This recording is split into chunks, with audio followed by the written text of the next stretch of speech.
St. Joseph's College for Women, Autonomous, Vishakhapatnam. Welcome to St. Joseph's open web based learning platform. So ye learn for a soulful and enriching e learning experience. Department of Chemistry presents MOOC, St. Joseph's massive open online course, Pharmaceutical and Medicinal Chemistry, a modular skill elective course. SCH 6201 is the code for Pharmaceutical and Medicinal Chemistry. Module 5 Pharmacodynamic Drugs. In that, Chapter 5.1 is Anti Asthmatics, that is salbutamol. The instructor of this video is Mrs. P. Arunajyoti, Assistant Professor in Chemistry, St. Joseph's College for Women.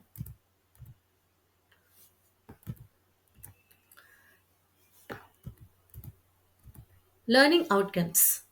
By the end of this chapter, student will be able to develop an overview on the fundamental areas of anti-asthma drugs, identify the importance of doses of drugs, acquire a critical knowledge on the preparation of salbutamol, learn the medical advantages of salbutamol, comprehend the applications of anti-asthma drugs.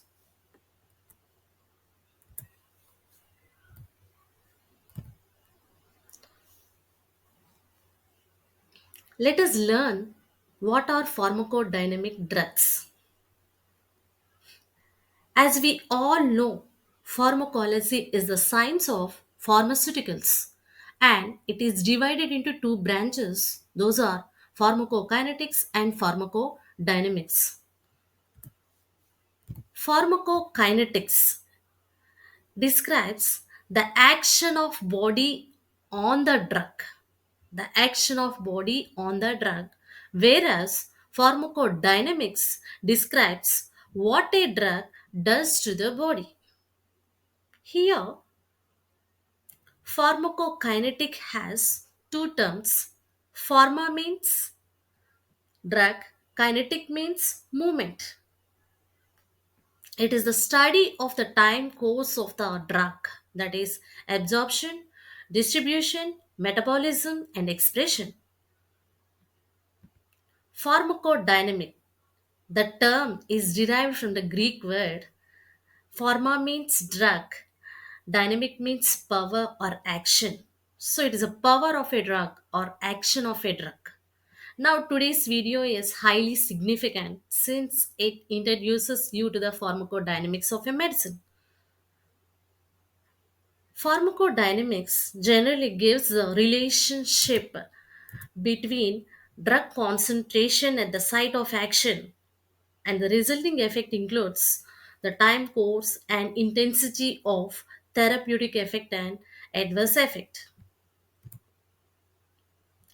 Pharmacodynamic is concerned with all the aspects of what a medicine does to the body. When a dosage of medicine is taken, it gets absorbed in the blood and enters into the systemic circulation. Means after taking of the medicine, it will enter into the stomach and it undergoes some systemic circulations. Okay. After that, the medicine is will distribute it throughout the body and it reaches the location of its effect where it binds to the receptors. These receptors are generally macromolecules located on the surface or inside of the target cells, which results in drug receptor interaction or drug receptor contact. Means when the drug reacts with the receptor, which gives drug receptor interaction. Now, when the drug receptor contact occurs, this interaction will generate some signals. All these signals are sent to the target cells. The sequence of biochemical process are known as signal transductions. Signal transductions. The drug produces its clinical response. It can be termed as a mechanism of action of a drug. So, this is how the drug produces its action on the body. The clinical response of a drug, any drug clinical response may include therapeutic effect, and adverse effect or toxic effect of a drug. Thus, pharmacodynamics deals with both the therapeutic effect and adverse effect of a mechanism of a drug. Let us understand by taking an example like prazosin. Actually, prazosin is used to reduce blood pressure in the human body. It has both therapeutic effect and adverse effect.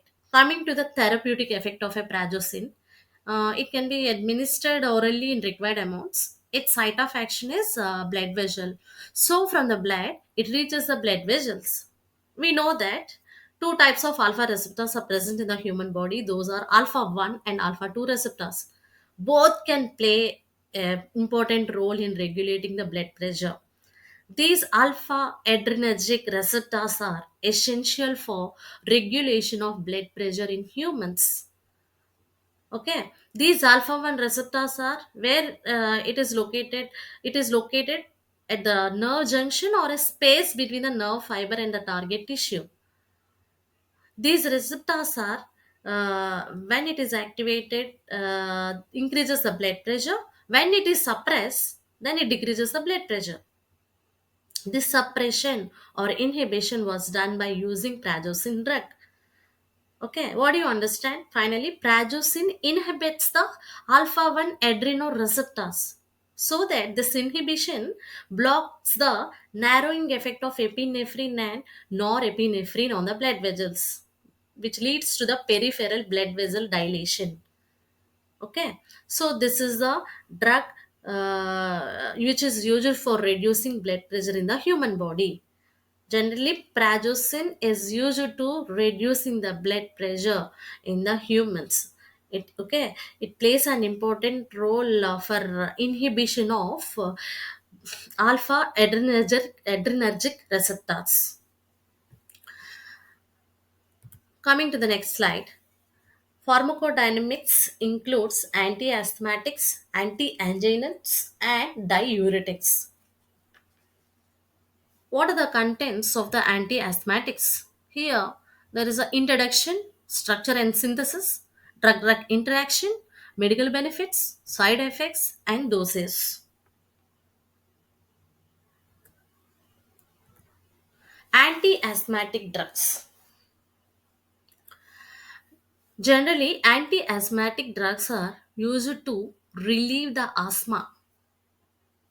Those who are having the asthma, it can easily relieve. It is well known that asthma is a chronic inflammatory disease of respiratory tubes to the lungs that carry the air to and from the lungs. It is characterized by narrowing of air passages, causing difficulty in breathing. There is a hypersensitivity of bronchial tree, and asthma is generally triggered by some allergens like pollen, dust, smoke, cold, etc. Now, it is very important to remember asthma is reversible pulmonary obstructive disease. That is, there is a difficulty in exhaling all the air in the lungs. Okay, now we will see some classical symptoms of the anti-asthmatic drugs. Those are uh, the first one is dyspnea, that is shortness of the breath. We can see difficulty in breathing is one of the symptom, and the other symptom is chest tightness that is caused due to the contraction of smooth muscles. How the cough is mostly produced due to the excess production of mucus. And the third symptom is whistling wheezing.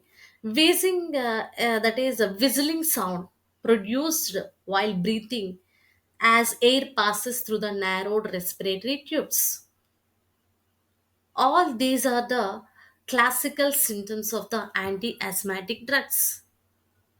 Let's study different examples of anti-asthmatics are salmeterol, salbutamol, formoterol, vilanterol, ipratropium, tiotropium, glycopyrronium, theophylline, montelukast, sodium chromoglycate, ketotifen, hydrocortisone, budesonide.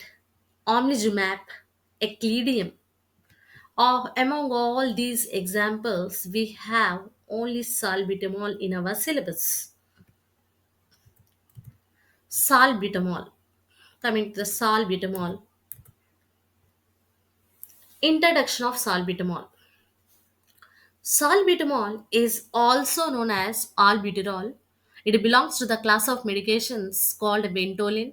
It is a short-acting selective beta-2 adrenergic agonist. As we all know that two types of receptors present in the human body, those are alpha and beta receptors. Here, salbutamol acts as beta inhibitors, means it stops the releasing of beta receptors. Okay, so it is called as beta 2 adrenergic agonist, and it is a bronchodilator agent, which means that makes this type of medication salbutamol makes breathing easier by relaxing the muscles in the lungs and widening the airway, that is bronchi. Salbutamol included in whose list of medicines, patented in 1966 and commercially accessible in 1969. Its molecular formula is C13H21NO3. It contains 13 carbon atoms, 21 hydrogen atoms, single nitrogen, and 3 oxygen atoms. Molecular weight is 239.311 gram per mole. It is a general introduction about the salbutamol. Learn the structure of salbutamol. The common name of this structure is salbutamol. According to the IUPAC nomenclature, the IUPAC name of this structure is 4 2 tertiary butyl amino 1 hydroxy ethyl ethyl 2 hydroxy methyl phenol. I'm repeating the IUPAC name of the particular salbutamol is 4 2 tertiary butyl amino 1 hydroxy ethyl 2 hydroxy methyl phenol. Here, the benzene, you just look at the picture, there is a presence of benzene ring. The benzene with OH group called phenol. So it is considered as a parent. To this parent molecule, the hydroxyl methyl group connected at the second position. Moving to the third position is empty. Fourth position is occupied with a large group, that is 4 2 tertiary butyl amino 1 hydroxy ethyl group. It is a large group. So we should give the number separately. The first position goes to the OH containing carbon atom. The second position goes to the tertiary butyl amino group attached carbon atom. In this large group, there is a presence of two carbon atoms, ethyl. We call ethyl. Students, you may get the question like this in exam. They may ask what type of ring present in the salbutamol. I'll give you four options: A. Benzene, B. Anthracene, C. Phenanthracene, D. None. What do you answer from all these options? You can easily say that it is a benzene. It is a benzene ring. Okay. You may get another question like this: which type of alcohol is present in the salbutamol? I'm repeating the question: which type of alcohol present in the salbutamol? A. Primary, B. Secondary, C. Tertiary, D. None of the above. Which one you'll put the tick mark? See, girls, there is a presence of two types of alcohols in the structure of salbutamol. It is a secondary alcohol, it is a primary alcohol. Secondary alcohol at the fourth position, whereas the primary alcohol at the second position. So you may put the you'll put the tick mark on both options: A primary and B secondary. All the images in this video have been taken from Google Chrome. Thank you.